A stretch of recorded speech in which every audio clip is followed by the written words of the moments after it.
Preparados, irmãos? O Paulo está aqui. Só a voz do Paulo forte aqui. Amém. Louvado seja Deus. Que bom que nós estamos na casa do Senhor. Irmão, hoje o Senhor colocou no meu coração uma palavra. É uma palavra estudo. É uma... Como se eu vou dizer? É um gostinho do que tem sido o nosso clube do livro de terça-feira. Então eu vou jogar o mel assim para vocês pegarem e aí vocês vêm depois que quer saber mais, vocês vão vir às terças-feiras para aprender com a gente. Amém? Mas eu queria que você fechasse seus olhos, nós vamos orar mais uma vez por essa palavra. Pai, nós estamos aqui na Tua presença mais uma vez, Senhor, porque nós Te amamos, porque nós Te adoramos, porque o Senhor é o Senhor da nossa vida, o Deus meu, Rei meu. Pai, que nessa noite, nessa manhã, o Senhor fale ao nosso coração de forma especial, Senhor. Que essa palavra traga conforto, alento e, acima de tudo, convicção de que somos filhos do Senhor. Ó Deus, usa a minha vida, me esconda atrás da cruz, que o Teu nome cresça, transborde, que eu desapareça e que seja apenas um instrumento do Senhor nessa manhã. Em nome de Jesus, amém e amém. Bem, eu preciso do seu celular. Renan, pode pôr a primeira imagem para mim, por favor? Que eu esqueci ali. De manhã a gente fica com... né? Não tem jeito. Obrigada. Irmãos, hoje nós vamos falar de dois homens, dois destinos. Dois homens, dois destinos. Quantas vezes você já viu que a decisão de uma única pessoa, de uma família, afetar uma família inteira? Você já viu isso? A decisão de uma única pessoa afetar toda uma família. Deixa eu pegar aqui. Por exemplo, um pai que entra no vício, né, do alcoolismo ou de drogas. Toda uma família padece com isso. Às vezes, agora para um lado bom, uma mãe se converte ao Evangelho, uma família toda começa a ser transformada pelo poder da palavra de Deus. Mas também existe aqueles, por exemplo, um governante que assina um decreto e milhões de pessoas colhem as consequências, às vezes bom e às vezes ruim. Ou seja, uma escolha, um homem e muitas consequências. E Romanos 5 nos mostra exatamente isso. Romanos capítulo 5, já abre a sua Bíblia, Romanos 5, nos diz exatamente isso. Eu não vou projetar os textos, eu só vou projetar algumas imagens, só dos pontos para vocês. Mas Romanos 5 nos explica exatamente sobre isso, a história de dois homens, dois destinos. Romanos capítulo 5, nós vamos ler a partir do versículo 12. Romanos 5, de 12 a 21. Amém? Romanos 5, estou vendo que tem gente aí na misericórdia ainda. Romanos 5, 12. Esse é um texto que, irmãos, sinceramente, eu gosto muito de estudar antes de ministrar a pregação, as aulas, né? E são raríssimos os pastores que pregam nesse texto, tamanha complexidade dele. Mas nós vamos tentar, tá bom? Os que estão participando do clube vão relembrar algumas coisas que a gente já viu quando estávamos nesse texto. A palavra do Senhor diz assim: portanto, assim como por um só homem entrou o pecado no mundo, e pelo pecado veio a morte, assim também a morte passou a toda a humanidade, porque todos pecaram. Porque antes de a lei ser dada, havia pecado no mundo, mas o pecado não é levado em conta quando não há lei. No entanto, a morte reinou desde Adão até Moisés, mesmo sobre aqueles que não pecaram, à semelhança da transgressão de Adão, o qual prefigurava aquele que havia de vir. Mas o dom gratuito não é como a ofensa, porque se muitos morreram pela ofensa de um só, muito mais a graça de Deus e o dom pela graça de um só homem, Jesus Cristo, foram abundantes sobre muitos. O dom, entretanto, não é como no caso em que somente um pecou, porque o julgamento derivou de uma só ofensa para condenação, mas a graça deriva de muitas ofensas para a justificação. Se a morte reinou pela ofensa de um, e por meio de um só, muito mais os que recebem a abundância da graça e o dom da justiça reinarão em vida por meio de um só, a saber, Jesus Cristo. Portanto, assim como por uma só ofensa veio o juízo sobre todos os seres humanos para condenação, assim também por um só ato de justiça veio a graça sobre todos para a justificação que dá vida. Porque, como pela desobediência de um só homem, muitos se tornaram pecadores, assim também, por meio da obediência de um só, muitos se tornarão justos.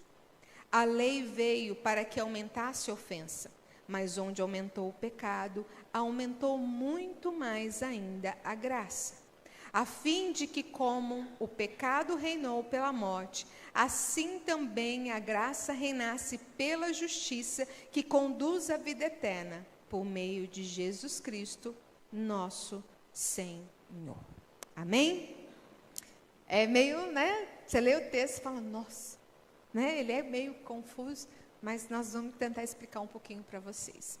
Bom, esse texto nos mostra que a decisão de um homem chamado Adão, atingiu toda a humanidade. Quando Adão pecou, todos nós pecamos nele, todos estávamos com ele. Só que a decisão também de um só homem, Jesus Cristo, trouxe justificação e vida a muitos. 2 homens, 2 destinos. E toda a humanidade está ligada a um desses 2 homens, irmãos. Ou está em Adão, ou está em Cristo. E nesse culto de Santa Ceia, né, Deus nos chama a olhar essa verdade. Porque aqueles que estão em Adão estão no pecado, na morte, na condenação. Mas aqueles que estão em Cristo Jesus estão na graça, na justiça e na vida eterna. E esta mesa, a mesa do Senhor, é o lugar onde Deus nos lembra desses 2 homens. E nos lembra aonde nós estamos. O primeiro homem foi Adão. O primeiro homem foi Adão. A queda que nos arrastou. Olha o versículo 12 na sua Bíblia. Portanto, assim como por um só homem o pecado entrou no mundo, e pelo pecado veio a morte, assim também a morte passou a todos os homens, porque todos pecaram. E se você pegar do versículo 12 ao versículo 21, você vai ver uma expressão o tempo todo. Qual é ela? Por um só homem, pela transgressão de um só, pela ofensa de só, por uma só ofensa, pela desobediência de um só. O que quer deixar claro para nós nesse texto? Adão, ele é o cabeça da humanidade. Ele é o nosso representante. Adão, ele é o nosso representante. Ele é o cabeça de toda a humanidade, porque de Adão vieram toda, né, a humanidade. E quando Adão peca, ele não pecou sozinho. Aí você fala, claro, ele pecou com a Eva. Não, ele pecou com todos nós, estávamos lá. O pecado foi de todos nós. E muita gente põe a culpa na bendita da Eva, né? Mas quem era o cabeça? Era Adão, irmãos. Adão podia quebrar a maldição ali, mas ele não quebrou. E ele comeu. Então, ele nos arrastou com ele. O que acontece? Você já viu os contratos hoje de compra e venda? Geralmente tem uma cláusula lá agora, que se a pessoa morrer, os seus descendentes serão responsáveis pela dívida. Já viram isso? Hoje é muito comum. É como isso, irmãos. É como uma dívida que ele derramou para todos nós. Adão pecou e a dívida foi para todos nós, porque nós somos descendentes de Adão. Nessas cláusulas de contrato, irmão, ela continua até para aqueles que ainda nem nasceram. Ela é para toda a herança, toda a descendência, ou melhor dizendo. Então, assim foi com Adão. Essa descendência, ele nos deu, a descendência do pecado. Mas aí, às vezes, você pode estar perguntando, mas isso é justo, pastora? Será que isso é justo? Todo mundo sofreu porque um pecou? Você já pensou nisso? Mas como assim? Irmãos, a mesma lógica que nos torna pecadores em Adão é a mesma lógica que nos torna justos em Cristo Jesus. É a mesma lógica. Se nós rejeitarmos a solidariedade em Adão, nós estamos rejeitando também com Cristo. Irmãos, todos nós pecamos em Adão. E nós não pecamos porque a gente aprendeu com Adão. Não. É porque a gente já nasce em pecado. Nós nascemos pecadores. Eu vou falar uma coisa bem simples, todo mundo aqui vai entender. Pai e mãe, você precisa ensinar o seu filho a mentir, a ser egoísta, a fazer birra? Precisa ensinar, sim ou não? Por quê? Que vem de fábrica, irmão. Está lá dentro. Vem de fábrica. Você pode pegar uma mulher grávida, colocar ela isolada, uma gestação maravilhosa, num lugar maravilhoso, ter um parto, olhando a natureza e tudo mais. Aquela criança vai nascer em pecado do mesmo jeito, contendo tudo dentro dela. O pecado que vem de fábrica. E aí eu queria falar de algo muito importante, que a gente nos estudos tem como tirar essas dúvidas. Existe livre-arbítrio, irmãos? Sim ou não? Existe livre-arbítrio? Não existe mais livre-arbítrio. Mas todo mundo acha, Paulo, fica em paz. Todo mundo acha que existe. E eu vou explicar que não existe mais livre-arbítrio. Não existe. Sabe por quê? Primeiro a gente tem que entender o que é livre-arbítrio. Livre-arbítrio é uma pessoa dizer assim, eu posso escolher sempre fazer o bem. E eu posso escolher nunca fazer o mal, nunca pecar, não viver em pecado. Alguém pode fazer isso aqui? Isso é livre-arbítrio. Isso é livre-arbítrio. E antes da queda, Adão tinha o livre-arbítrio. Porque o pecado não havia entrado no mundo e ele podia sim escolher pecar ou não pecar. Ele tinha a liberdade moral de obedecer ou não obedecer. Só que aí Adão vacilou e nós perdemos o livre-arbítrio. Hoje nós temos, deixa eu ver os meus alunos, hoje nós temos o quê? Livre escolha ou livre agência, tá bom? Teologicamente é livre agência. Porque nós perdemos a liberdade para o bem. Porque a natureza humana ficou inclinada, escrava do pecado. E aí vem a livre agência. O que é a livre agência? Hoje você escolheu vir ou não para o culto. Hoje você escolheu qual roupa você iria vestir. Você escolheu com quem se casar. Você escolheu a faculdade que fez ou vai fazer. Você escolhe o carro que você vai comprar. Você escolhe o trabalho. Você escolhe. Isso é livre agência. Nós temos livres decisões voluntárias dentro de uma vida cotidiana. Mas o livre-arbítrio, irmão, é no sentido de poder escolher sempre viver fazendo bem. É escolher nunca pecar. Mas não tem jeito. A nossa natureza é escrava do pecado. Por exemplo, hoje você poderia falar para Deus, Senhor, a partir de hoje, a partir de agora, eu nunca mais vou pecar. Você poderia fazer isso, compromisso com Deus? Não pode, irmão. Nós não podemos, nós não conseguimos, porque a nossa natureza é caída. A nossa natureza é caída. Nós temos liberdade de escolhas do dia a dia, mas nós não temos em nós mesmos o poder de sempre fazer o bem, de nunca fazer o mal e de viver sem pecado. Nós não temos condições para isso. Então, em Adão, nós perdemos o livre-arbítrio. Então, quando alguém vem e fala assim, nós temos livre-arbítrio, fala, não, você não tem livre-arbítrio, não, filho.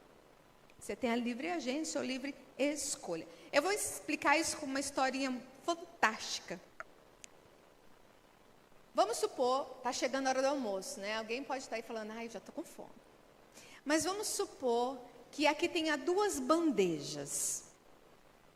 Numa bandeja, como em casa lá nós é tudo onça, né?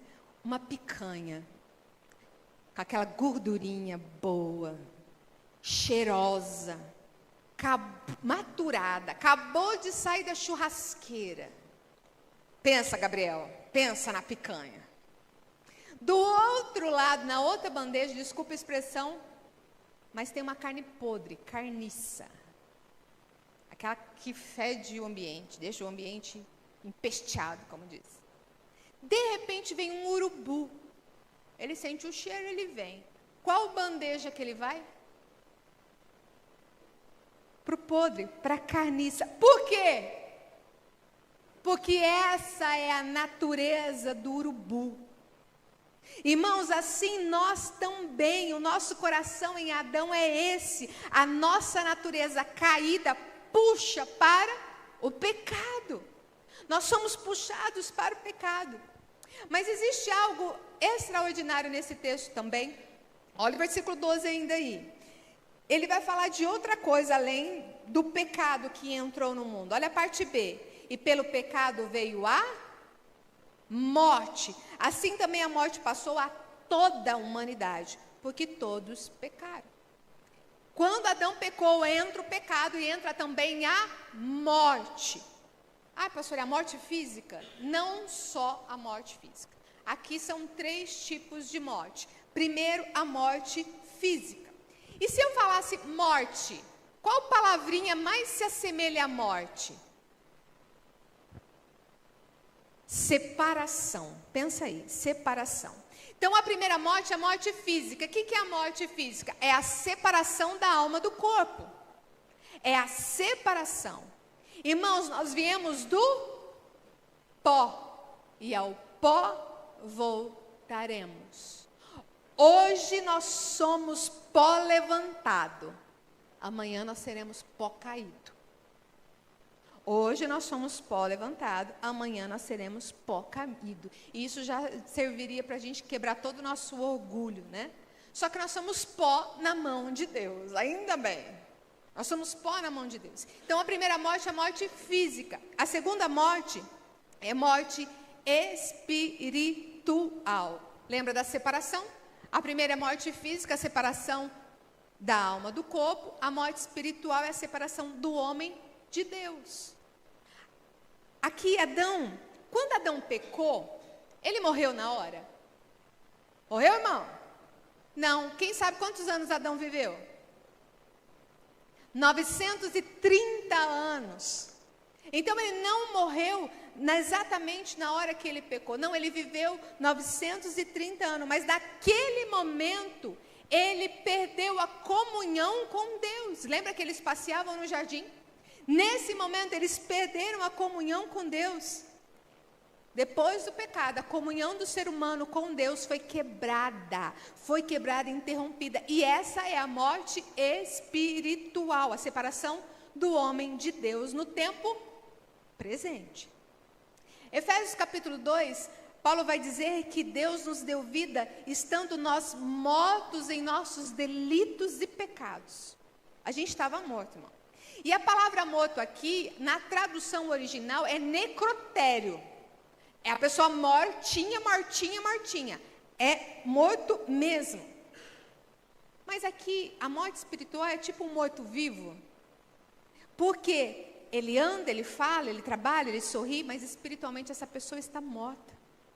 ela está morta. O morto não reage, não tem apetite, não discerne, não decide. Ou seja, espiritualmente o ser humano é assim, ele não tem reação para Deus. Um ser humano não vai para Deus sozinho, irmão. Ele, do nada, está lá em Adão, pecando, tudo, vontade de conhecer Jesus. Não, irmão, não é assim. Ao contrário, a gente só vai afundando cada vez mais. Então o homem ele não tem apetite por Deus, ele não tem iniciativa de se voltar para Deus.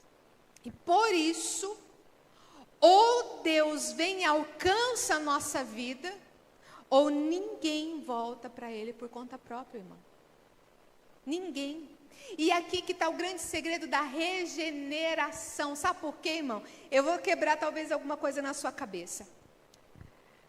A salvação vem pela fé em Jesus. Então a salvação é mediante a fé em Cristo Jesus. Ponto. Não existe outro meio de salvação. Mas, irmãos, a regeneração vem antes da fé. Como assim, pastora? Vem antes da fé, sabe por quê? Porque o Espírito Santo vem, entra em nós, muda a nossa disposição, abre os nossos olhos, tira o tampão, e aí a gente se volta para Cristo. Lembram de Paulo? Caminho de Damasco, a luz, ele cai, o que acontece? Ele fica, depois de 3 dias, cai-se como escamas dos seus olhos, e ele tem a sua vida transformada. Paulo tinha fé em Jesus Cristo, irmão? Sim ou não? Não, Paulo não. Saulo tinha? Não. Só depois que ele é regenerado, que ele tem a salvação e ele aí pela fé em Cristo. Então essa é a grande alegria que nós temos, porque há solução para a morte espiritual. Há solução para a morte espiritual. Mas a terceira morte é a morte eterna. Separação eterna de Deus. Eterna. É também chamada de segunda morte, né? E Jesus disse que nós não devemos temer quem pode matar o nosso corpo. Lembram? Mas aquele que pode lançar o nosso corpo e a nossa alma no inferno. É isso que a gente tem que temer. E a segunda morte, irmãos, é uma separação eterna, irreversível, eterna, entre a pessoa e Deus. É quando a pessoa é lançada no lago de fogo, afastado totalmente e para sempre da presença de Deus. Irmãos, essa é a gravidade do pecado. Pobreza é problema, irmão, sim ou não? Não, é um problema. Pobreza é problema, não é, gente? Ou quem gosta de ser pobre? Doença é um problema, não é? Sim ou não? Então vocês vão dormir. Falta de dinheiro é um problema, sim ou não? Só que o pecado, irmãos, é pior que a pobreza, é pior que a doença, é pior que a falta de dinheiro. Sabe por quê? Porque a pobreza, a doença, a falta de dinheiro não te separa eternamente de Deus. Às vezes, ao contrário, te aproxima de Deus. Mas o pecado, ele te separa de Deus. E pode te separar eternamente. Irmãos, estar em Adão é nascer nesse mundo, viver sob pecado, afastado de Deus e caminhando para a condenação. Estar em Cristo é nascer de novo pela fé, ser perdoado, receber nova vida e ser adotado como filho de Deus. Aleluia. Nós cantamos, eu não sou mais escravo do medo, eu sou filho de Deus. Só que se a história terminasse aqui falando do primeiro homem, eu estava enrolado. Todo mundo aqui ia virar churrasquinho no inferno. Todo mundo. Mas aí vem o segundo homem, Jesus Cristo, a redenção que nos levanta. Olha o versículo 14 da sua Bíblia. No entanto, a morte reinou desde Adão até Moisés, mesmo sobre aqueles que não pecaram, à semelhança da transgressão de Adão, o qual prefigurava aquele que havia de vir. Adão é um tipo de Cristo, por isso ele é chamado no texto de segundo Adão. Adão é um tipo de Cristo, por quê? Porque assim como Adão é o cabeça da raça humana, Cristo é o cabeça do seu povo, é o cabeça da igreja. Lembra o corpo de Cristo? A cabeça é Cristo. Então, Cristo representa o seu povo. Então, nisso eles se assemelham, é um tipo, né? Por isso que ele fala prefigurava. Mas, Cristo também é um contraste de Adão, na linguagem científica ou, né, teológica, ele é um antítipo. Ou seja, ele é um contraste de Adão. Por quê? Em Adão nós temos queda, condenação, pecado e morte, certo? Em Cristo nós temos obediência, justiça, vida e justificação. Então eles são totalmente opostos uns para os outros, um do outro. Agora, Paulo vai fazer uma expressão fantástica, porque por um só homem veio pecado sobre o mundo e todos pecaram, a morte veio para todos, todo mundo, todo ser humano. Mas aí, olha o versículo 15, ele começa a usar uma expressão que eu amo, muito mais. Olha aí, versículo 15, se pela transgressão de um só, muitos morreram, muito mais ainda, a graça de Deus e o dom pela graça de um só homem, Jesus Cristo, foram abundantes sobre muitos.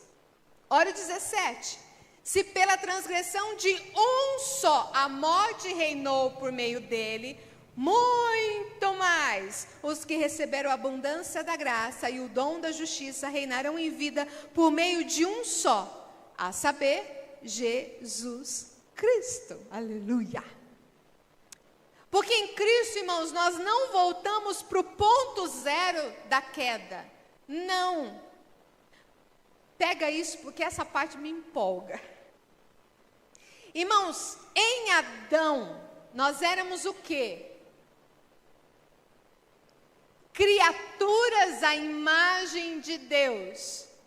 Será criatura. E em Cristo, irmão? Em Cristo nós somos filhos, aleluia! Agora nós somos filhos, não somos só criaturas, nós somos filhos. Esses dias eu repostei uma postagem de um pastor, um menininho bem pequenininho, perguntou para o pastor, pastor, por que Deus não evitou Eva? Por que ele não evitou a Eva comer do fruto? Assim não existiria mal na terra. Né? E aí ele foi explicar o que é Teodiceia. Se você quiser, venha na escola bíblica que você aprende. Teodiceia, e aí ele foi explicar o porquê, né? Mas resumindo, irmão, se não tivesse o pecado no mundo, se não houvesse o pecado no mundo, até porque muitos acham que Adão não existiu, é mitológico. Se Adão é mitológico, Jesus também é. Porque Jesus veio para quê?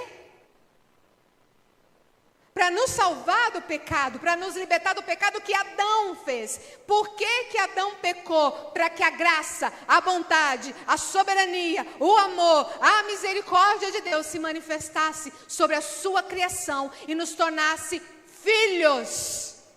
Filhos de Deus. Então para de botar a culpa na Eva e no Adão, porque senão você não era filho, você era criatura. Irmãos, nós estamos numa posição, irmão, superior aos anjos. Você sabe o que é isso? Nós somos superiores aos anjos. Sabe por quê? Porque anjo é servo. Nós somos filhos, filhos adotados em Cristo Jesus. E na Santa Ceia, irmão, cada pedaço do pão, cada gole que a gente dá aqui, é como se gritasse no nosso coração: você não está mais em Adão, você está em Cristo. Em Cristo. Só que aqui ele vai falar de dois reinados. Olha mais uma vez o versículo 17. A morte reinou por meio dele. Muito mais que receberam a abundância da graça, o dom da justiça, reinarão em vida por meio de um só, a saber, Jesus Cristo. É outra coisa empolgante. Em Adão, a morte reina sobre nós. É isso que o texto está falando. A morte reina sobre nós. Mas em Cristo, nós reinamos em vida. Nós reinamos em vida. Sabe por quê, irmão? Porque morrer para o crente é ir para a casa do Pai, irmão. Morrer para o crente é ir para a pátria celestial. Morrer para um crente é entrar na nova Jerusalém, aleluia. E isso é a morte para o crente. Não é um fim, é uma entrada definitiva na presença de Deus, onde não haverá dor, mais lágrima, mais morte, nem luto, nem pecado, nem cansaço. Irmão, vai ser bom demais. Mas isso é para aqueles que estão em Cristo. Porque quem não está em Cristo e está em Adão, vai direto para o inferno, meu irmão. Vai direto. O pecado agora, eu peguei uma frase do Hernandes, é linda. O pecado foi uma longa noite sem dia.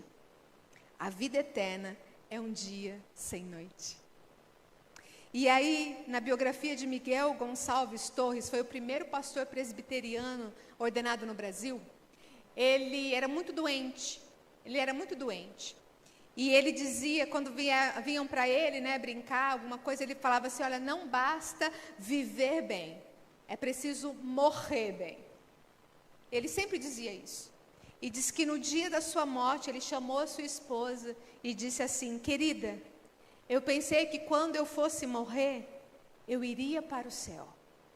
E ela olhou, como assim? Não, minha amada, eu não vou para o céu, é o céu que veio me buscar. E assim ele faleceu. Irmãos, a Santa Ceia olha para trás, olha para a cruz, mas olha para frente, para a glória de Deus. Mas esse texto também nos fala sobre alguma palavrinha que eu quero só dar uma para vocês entenderem. Justificação. Versículo 18. Por um só ato de justiça veio a graça sobre todos os homens para a justificação que dá vida. Para mim explicar o que é justificação, vou contar uma historinha rapidinho para você entender o que é justificação e o que é perdão. Vamos supor que você deve no banco $1 milhão. Alguém tem dinheiro para pagar $1 milhão aqui? Você pode vender tudo o que você tem. Você tem para pagar? Então você está com uma grande dívida. Impagável, você não consegue pagar. Aí vamos supor que alguém vai lá na sua conta e deposita $1 milhão.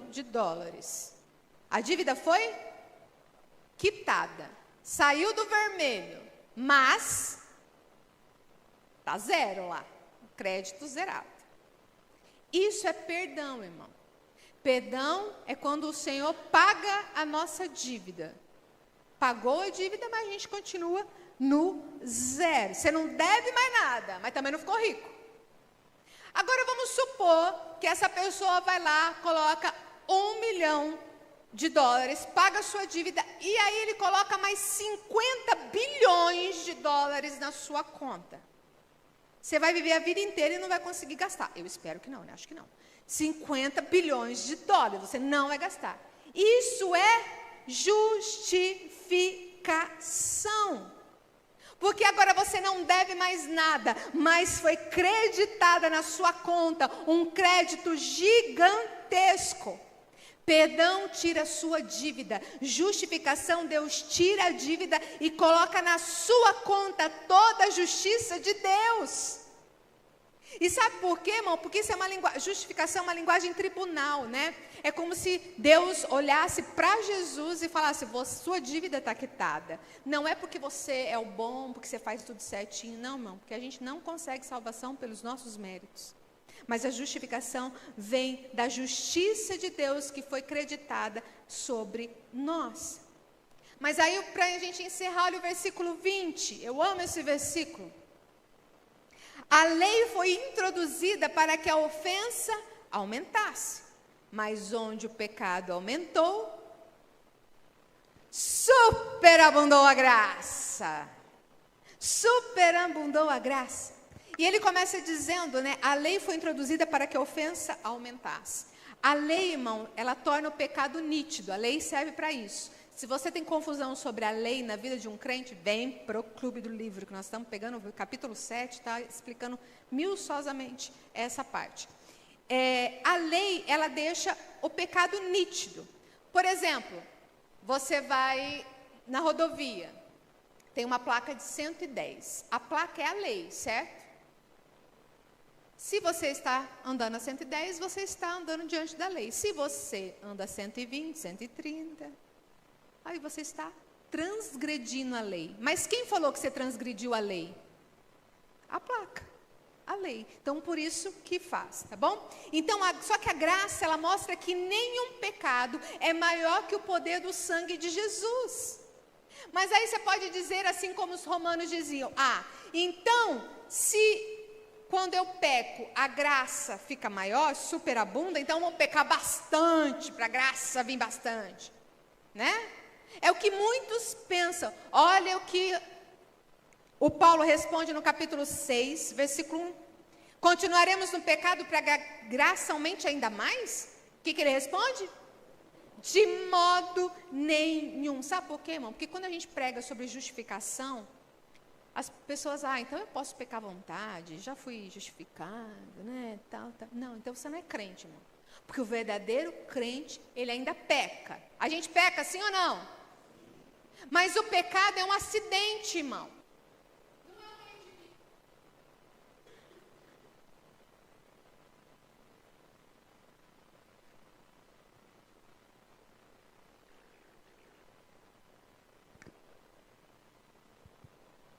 Aí voltou.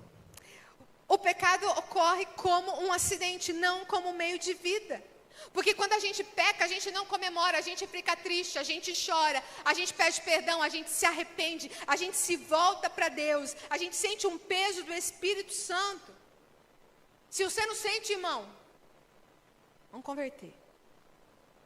Porque é isso, um crente que fala, então eu posso fazer qualquer coisa porque eu já sou justificado. Então você não é crente, irmão. Porque quem é crente de verdade, quem foi justificado em Cristo Jesus, não tem prazer em pecar. Quando ele peca, ele sente essa dor. Sabe por quê? O que a graça faz? Ela tira o pecado do trono da nossa vida e coloca Cristo no trono. Cristo é o trono e Ele nos faz viver sobre o domínio agora do Espírito Santo e não sobre o domínio do pecado. Então, diante disso, concluindo. Diante dessa verdade, 2 homens, 2 destinos. A Santa Ceia nos chama a 3 coisas, irmãos. Primeiro, levar o pecado a sério. O pecado trouxe morte, condenação e cruz. O pecado trouxe isso. Esse tema não é brincadeira, irmãos. Esse tema é algo muito sério, não é algo leve. Porque Deus tratou o pecado de uma tamanha seriedade que Ele entregou o seu próprio, o seu único filho para nos salvar. Então, se Deus não pegou leve com o pecado, a gente também não pode. E tem gente e tem crente brincando com o pecado. Não, só um pouquinho pode, isso não vai me contaminar. Vai nessa, irmão. Vai nessa que você vai ver o poder do pecado. Outra coisa que a ceia nos lembra, celebrar a graça com profunda gratidão.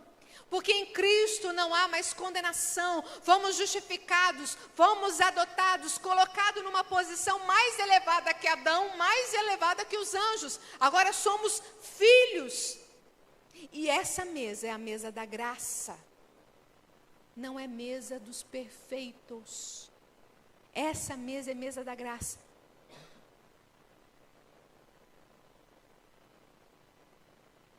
Só perfeito que ceia aqui, irmão?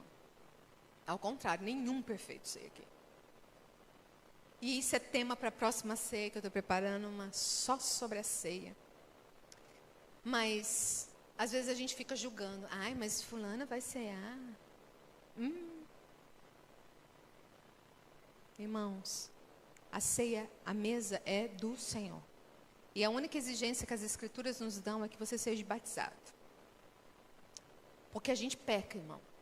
Peca e peca muito.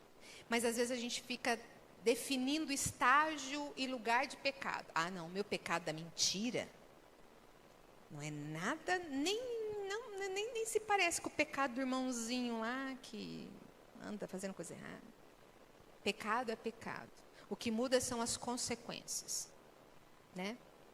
Então, aqui é lugar de graça, da graça de Deus, não de perfeitos. E cada vez que a gente segura o cálice e o pão, irmãos, é como a gente dissesse assim, a minha esperança não está em mim. A minha esperança está em Cristo, no corpo que é partido, no sangue que é derramado. Terceira coisa que a ceia nos lembra, nós precisamos viver sobre o reinado da graça e não do pecado. Porque quem está em Cristo não vive mais confortavelmente em pecado. Não vive. Porque a ceia também é um momento de autoexame. Lembra que Paulo fala? Examine, pois, o homem a si mesmo. É momento da gente se examinar. Como está meu coração? Eu pequei. Senhor, me perdoa. Eu peço perdão antes de cear. Eu me examino. E a gente precisa, então, tratar seriamente a área do pecado. Alinhar a nossa vida e confessar. E concluindo, de fato, eu queria que você imaginasse essa história para a gente encerrar.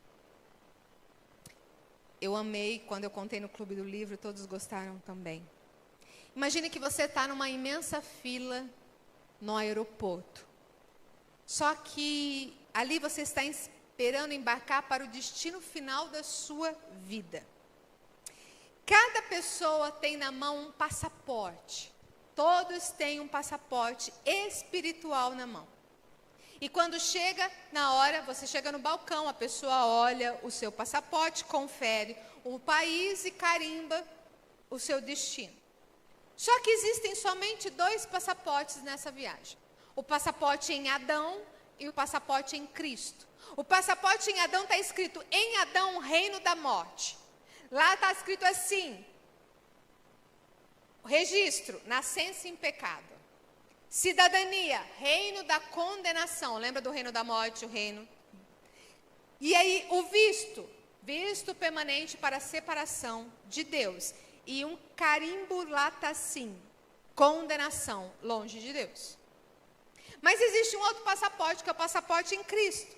Na capa está escrito, em Cristo, reino da graça. Dentro está, novo nascimento. Cidadania, reino de Deus. Visto definitivo para a vida eterna. Quem entrega esse passaporte recebe o carimbo de justificado, filho de Deus, bem-vindo ao lar. Mas imagina agora a cena mais forte ainda. Você está na fila. E qual é o seu passaporte? Em Adão.